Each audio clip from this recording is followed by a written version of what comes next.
How to create an abandoned cart flow on Klaviyo mobile. To create an abandoned cart flow using the Klaviyo mobile app, start by opening the app and logging into your account. Tap the menu icon and go to Flows, then tap the plus icon or Create Flow button. Choose Abandoned Cart from the list of pre-built flow templates. Klaviyo will automatically link this flow to your store's checkout activity.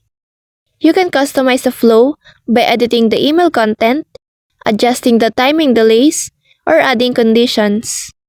Make sure to include a reminder email within a few hours of abandonment, and follow up with a discount or second reminder if needed.